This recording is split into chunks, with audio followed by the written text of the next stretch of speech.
Bueno, buenas tardes a todos y todas. Espero que se encuentren muy bien. Hoy en este video y en el que sigue vamos a inaugurar lo que Zaffaroni denomina la criminología que incluye el sistema penal. En particular nos vamos a dedicar a dos enfoques, el de la antipsiquiatría de Irving Goffman y la reacción social o el enfoque de etiquetamiento de Howard Becker. Para situarnos, digamos, la clase está estructurada en base a la conferencia 10ª, ¿sí?, de la palabra, texto que ya venimos laburando. Y para quienes quieran ampliar, pueden chusmear también capítulos 7 y 8 de Barata, Criminología Crítica y Crítica del Derecho Penal, y del profesor Anitua, capítulo 8 también, ¿sí?, como, digamos, bibliografía de ampliación. Decía entonces, estamos en la criminología que incluye al sistema penal. Tanto Barata como Zaffaroni consideran que estamos frente a un cambio de paradigma, ¿sí? Tanto el enfoque de Goffman como de Becker inauguran o propician nuevas lecturas en torno a la cuestión penal. ¿Por qué decimos cambio de paradigma?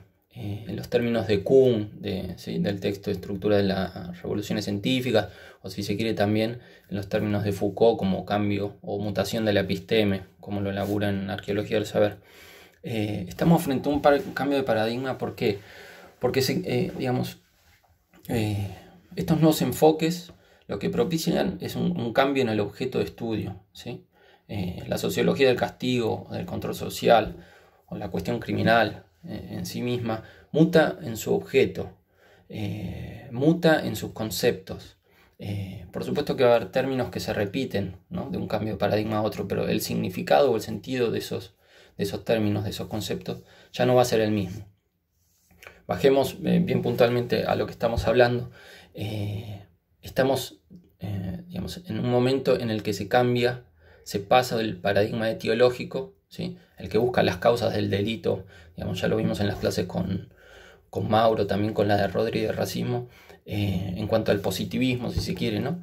La búsqueda de las causas del delito está puesto en la personalidad del delincuente, en sus caracteres natos, ¿sí? ¿Qué es lo que lo lleva a delinquir?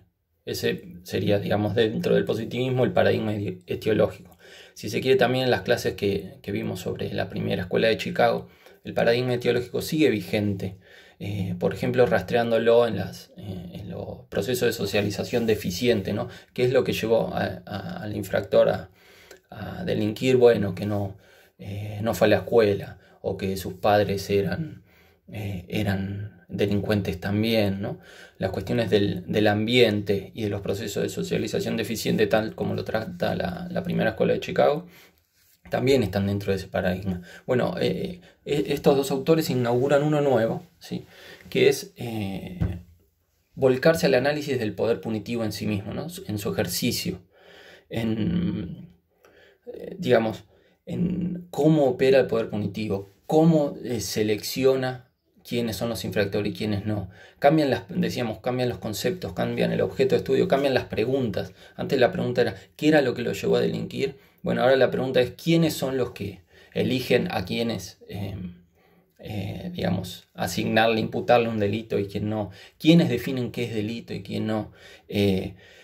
¿Cuáles son los efectos de esa definición, de esa etiqueta, de esa rotulación, una vez que uno es etiquetado o marcado como delincuente? Bueno, ¿cuáles son los efectos en la personalidad de ese sujeto que es marcado como tal? ¿Cómo se introyecta esa etiqueta, el proceso interno del etiquetado? ¿Cuáles son los efectos de él? Son todas estas, nuevas preguntas, nuevos conceptos que se inauguran con este cambio de paradigma. Si les parece, en este primer video tratamos de, estos aspectos generales que someramente charlamos, damos un poco del contexto de emergencia de estos dos enfoques, el de Goffman y el de Becker, y si les parece, cerramos el primer video con también las lecturas, las influencias que tuvieron estos dos autores, y en el segundo ya charlamos de las propuestas de ellos en sí mismos, ¿no?, un poco más detallado. Veríamos entonces aspectos generales, cambio de paradigma, cambio en el objeto de estudio, cambio en los conceptos, cambio en las preguntas, del paradigma etiológico al análisis del ejercicio del poder punitivo, al modo en que se etiqueta, los efectos de la etiqueta sobre los etiquetados, etcétera, etcétera. Esto como punto inicial, ¿no? Para situarnos en las clases que venimos viendo: positivismo, racismo, primera escuela de Chicago, sociólogos pioneros, y quienes se abocan un poco más al libro y por fuera de los videos también van a ver, digamos, la parte de sociólogos pioneros, etc. Son todos como estos antecedentes que están dentro de este paradigma teológico. Con ellos, con Goffman y Becker, pasamos a otro, ¿sí? Lo que charlamos recién.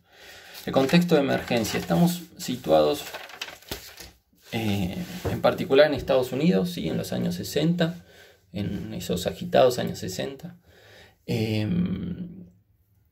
Así como decimos que hay un cambio de paradigma sobre la cuestión penal, hay un cambio de paradigma en la ciencia en sí mismo, ¿no? En particular en la sociología. En los años 60, Goffman, Becker, con otros autores más, Garfinkel, ¿quién más? Wright Mills, etcétera, digamos, ponen en jaque lo que se denomina la gran teoría, ¿no? El funcionalismo sistémico de Parsons, que eso también está en las conferencias anteriores. Hacen una fuerte crítica a esta gran teoría porque, digamos, se distancia de los hechos y trata de meter a los hechos en la teoría. Bueno, ellos van a contramano. Hacen un análisis de los hechos, por supuesto, siempre con teoría que antecede, porque la observación siempre está precedida a una teoría, ¿no? Que uno tiene en la cabeza. Pero, digamos, ellos construyen teoría a partir que van investigando. Esta gran crítica a Parsons inaugura lo que podríamos decir la microsociología, los estudios de construcción de teoría a partir digamos, si se quiere, de un método inductivo, ¿sí? En particular, Goffman y Becker, lo vamos a ver después, ellos, digamos, su perspectiva nace a partir del estudio en el caso de Becker, de los fumadores de marihuana y músicos de jazz de esta época en Estados Unidos. Y en el caso de Goffman, hace un estudio muy pormenorizado de los hospitales psiquiátricos, también en Estados Unidos, en este mismo contexto. Para ir cerrando ya este primer video, si decimos que son autores en crítica que ponen en crisis el paradigma de la gran teoría, ¿no? Del funcionalismo sistémico, que prendió fuerte en toda la primera mitad del siglo XX en Estados Unidos y en Europa también en Argentina con Germán y la fundación de la carrera de la sociología acá. Digamos, si ponen en crisis esta gran teoría, digamos, tendríamos que rastrear, aunque sea someramente, cuáles son sus lecturas, sus influencias, sus antecedentes, ¿no? Para trabajar del modo en que hacen. Quisiera destacar dos. Uno es la fenomenología y el otro el interaccionismo simbólico. Estos dos puntos los van a ver tratados ahí en la palabra. Quisiera decir cosas muy breves para no embarullar un poco, pero sí creo que hay que destacarlo. En cuanto a la fenomenología, se comienza con Husserl, ¿sí? Fines del siglo XIX y principios del XX. Husserl lo que trata es un filósofo, ¿sí? La fenomenología es una corriente filosófica, o se inaugura como corriente filosófica, después es trasladada a las ciencias sociales por Alfred Schutz.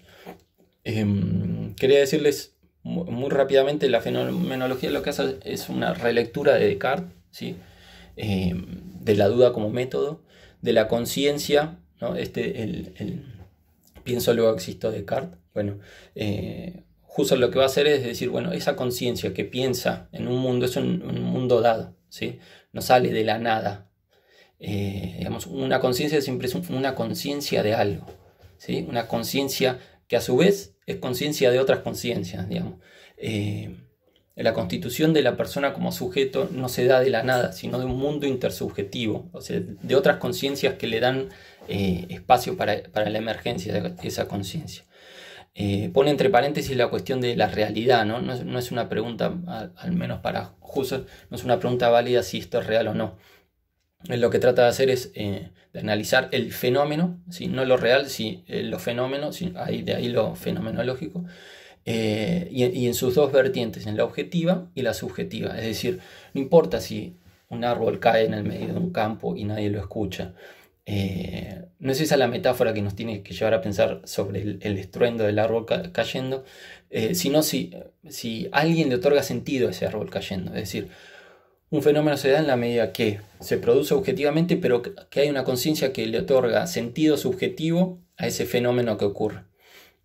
El traspaso a ciencias sociales de la fenomenología lo hace Alfred Schutz con lectura de Husserl y Weber.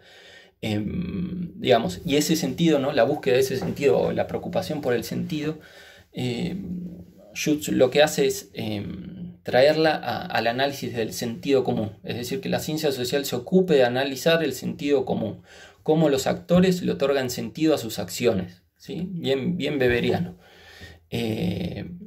Esto lo vamos a ver un poco en Becker, disculpen, cuando veamos, digamos, la discusión de la etiqueta por el propio etiquetado. Bueno, ¿qué sentido le da el etiquetado a esa etiqueta y cómo puede reconvertirla? Ya lo veremos en el próximo video. Y para cerrar, interaccionismo simbólico. Esto comienza con George Mead, ¿sí? Tiene mucha relación con esto que acabamos de charlar, digamos, ¿cuál es la diferencia entre el hombre y el animal? El hombre no, entre la persona, el ser humano, y el animal. Bueno, la interacción no, porque los animales interaccionan. Bueno, pero sí, ¿cuál es? Hay un tipo especial de interacción, que es la interacción simbólica, de ahí el nombre, ¿no? La interacción simbólica entre los seres humanos es lo que los diferencia de los animales. La preocupación por ese símbolo, por esa interacción, por esa relación social atravesada por el símbolo, es lo que, según Mead, digamos, constituye a la persona como tal. No hay persona, no hay sujeto, si no es a través de una interacción simbolizada. En particular podemos hablar de, que lo trabaja así, respecto al lenguaje. El lenguaje con otros es lo que nos constituye como lo que somos. Hay un texto que está muy bueno, que tiene mucha relación con lo que va a elaborar Goffman después, que en Mead estoy hablando, es espíritu, persona y sociedad, ¿no? El ejemplo siempre clásico que se retoma de este texto es cómo se constituye la persona a través del juego y del deporte. Bueno, cuando somos chicos, a través del juego incorporamos roles que no somos, y en ese jugando aprendemos a ser otros que no somos, y en el deporte introyectamos, digamos, al otro. ¿Por qué? Porque se organiza ese rol en un conjunto. ¿Sí? Bueno, le hablamos de fútbol, de básquet, etcétera, el deporte que se les ocurra. Ocupar una posición implica reconocer las posiciones de los otros y que los otros reconozcan la nuestra. Y solo de esa formación en equipo, digamos, a través del otro que nos reconoce, nos podemos reconocer como lo que somos. Me extendí un poquitito más, pero bueno, cortamos acá y en el próximo video, si les parece, nos abocamos a Goffman y Becker en particular.